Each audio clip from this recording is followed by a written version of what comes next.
Hey guys, I just wanted to record this quick kind of mini lecture because our classes got a little bit, the schedule kind of got a little bit crazy this week and we weren't able to really meet in person. I was going to go over this on Thursday when we were going to work on your home learning assignment for this week for Lesson 9, which is on writing goals and objectives.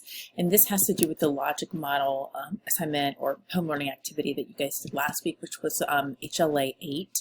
And I told you that I would post some examples of logic models. So I just wanted to go over real quick. I'll give you some examples and just, I felt like I didn't clearly distinguish between or explain properly the difference between the two different types of logic models that we're going to talk about in this course. So there are many different names for them, as I mentioned. We're not going to go through all of those, but essentially there's two general categories of logic models when you think about program planning. So I don't know why that's jumping all around. The one on the left is the one that we are actually working on this week for this assignment. We will do a logic framework or a program planning logic model later in the course. I think it's this semester. I can't remember if we do it this semester or if it's in 420. But the one on the left is the one that we're working on. And as you can see, just visually, they're very different. Even, in spite of just the color differences. The theory of change logic model is just, it shows the big picture, all the possible pathways. It's really messy, it's complex, and the logic framework it's definitely more organized, it's more streamlined. It's something that you're doing when planning and implementing a program or an intervention. But the theory of change is really just thinking about in a visual way, all the different things that might impact a particular public health issue that you might want to focus on.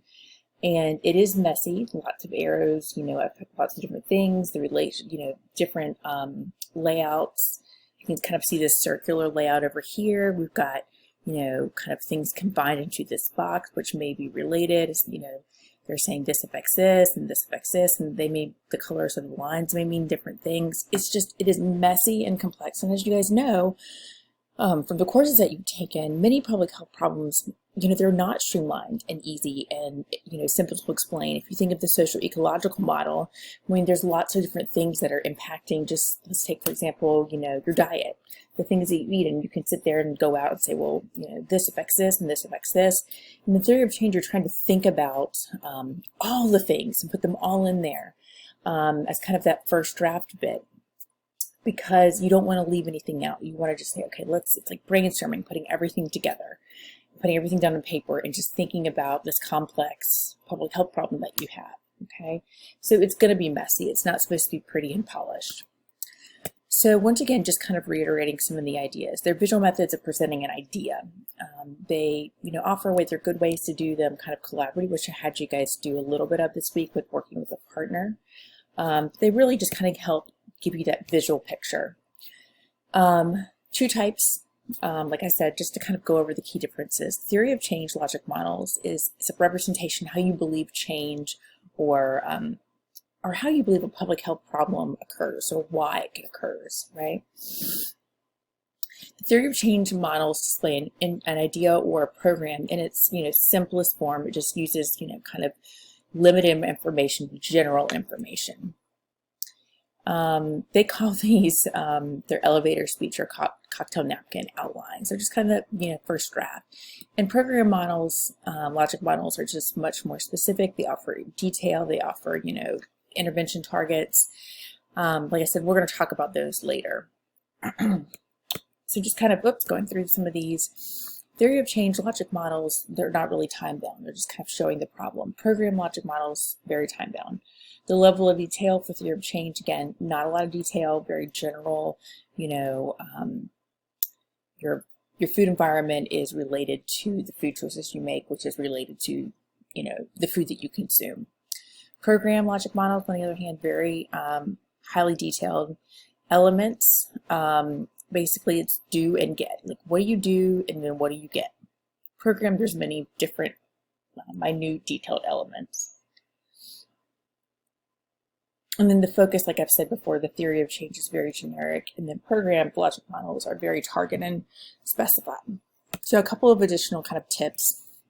Start with your results. And that's kind of what I was trying to explain to you guys, is start with whatever public health outcome that you're looking at. Start with that and kind of circle it right in the middle.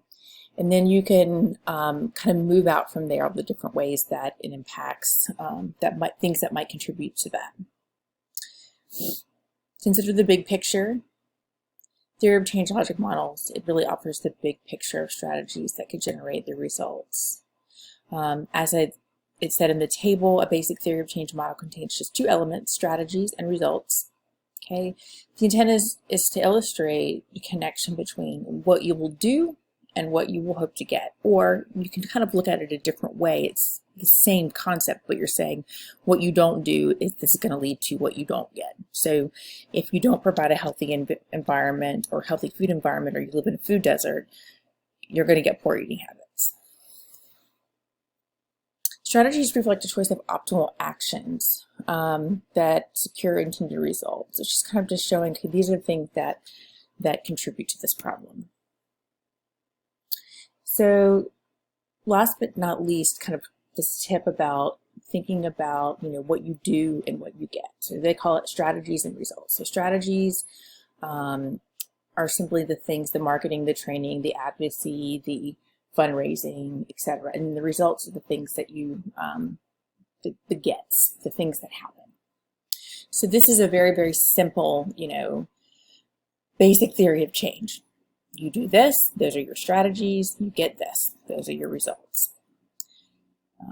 This is looking at multiple strategies. You start to get a little more complex. You do this, this, this, and this, you get the results. And again, it may look like not something that straightforward. It may look like this on the left right here, right?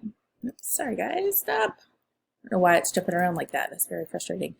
It might look something like this. Okay, that one looks a little more organized. The simplified model that we just looked at that slide looks a little, more simple. This is an example. This is just saying, all right, the do's. So for example, the things you could: exercise, nutrition, stress reduction, recruitment, and retention is going to improve your health. And let me walk through these little bullet points, but they say increased exercise and improved nutrition are going to contribute to improved health, which we know, right? Only those who participate in the program will achieve the results. Participants need to be recruited. Stress may be a contributing factor, right? Participants' fidelity, which means how, fidelity in this sense is just saying how well the participants actually do what they're supposed to do. Like if you ask them to, eat a certain diet, do they actually eat a certain diet? Or you ask them to exercise a certain amount, do they exercise, right? They need a parallel increases in awareness, knowledge, and skills in order to change behaviors that most impact health. Okay, here's some other, these are examples, again, very complicated, very messy, not this just kind of clear logic model pattern. This is looking at American communities everywhere face distinctive set of local economic, physical, and social challenges, yet community leaders are often aware of solutions that stem from the success, adoption, and integration of arts, design, and cultural strategies. So this is from the National Endowment of the Arts, right? And you could just kind of see that they've got, different ways of visually displaying this information. It's messy. You might take a minute to kind of look and digest what's going on here. Even more complicated, right? This is from Melbourne. This is for violence and discrimination, I think against women, if I'm not mistaken. And you can see just tons of things going on here, right? And there's one more example. This is a school-based self-management education interventions for asthma in children and adolescents. And you can just kind of see these are your do's, this action right here, and these are your gets, your results. Okay. So I hope that helps to kind of clear things up a little bit. If you guys have any questions or concerns about any of the information or your assignment, just let me know.